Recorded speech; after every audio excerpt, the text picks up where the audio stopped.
Hello दोस्तों, आज की इस वीडियो में हम बात करने वाले प्रोटॉन व इलेक्ट्रॉन के बारे में जिनकी कुछ बातों पर हम क्वेश्चन मार्क लगाएंगे। तो चलिए बिना किसी टाइम को शुरू करते हैं। ओ भाई, मारो मुझे, मारो मारो मुझे, मारो मारो। सब्सक्राइब बटन को मारकर हमारे चैनल को सब्सक्राइब करें।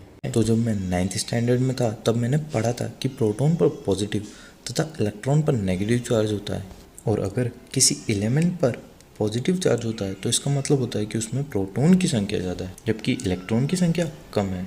और ऐसे ही अगर किसी एलिमेंट पर नेगेटिव चार्ज होता है तो इसका मतलब है कि उसमें इलेक्ट्रॉन की संख्या प्रोटॉन की संख्या से ज़्यादा है। अब जो हमारा क्वेश्चन मार्क है वो ये है कि यहाँ पॉजिटिव और नेगेटिव का मतलब क्या है। प्रोटॉन पर चार्ज की वैल्यू और इलेक्ट्रॉन पर चार्ज की वैल्यू तो बराबर होती है, लेकिन ऐसा क्या है जो प्रोटॉन पर पॉजिटिव चार्ज होता है और इलेक्ट्रॉन पर नेगेटिव।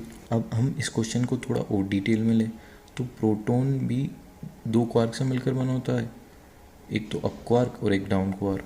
प्रोटॉन में दो अप क्वार्क जबकि एक डाउन क्वार्क पाया जाता है। अप क्वार्क में चार्ज की वैल्यू +2e/3 जबकि डाउन क्वार्क में चार्ज की वैल्यू -e/3 होती है। अब प्रोटॉन पर चार्ज की वैल्यू को कैलकुलेट करें तो दो अप क्वार्क और एक डाउन क्वार्क होने की वजह से प्रोटॉन पर चार्ज की वैल्यू +1e आती है, जिससे प्रोटॉन पर पॉजिटिव चार्ज आ जाता है। लेकिन अब हमारा क्वेश्चन ये है कि अप क्वार्क पर पॉजिटिव और डाउन क्वार्क पर नेगेटिव चार्ज कहाँ से आता है।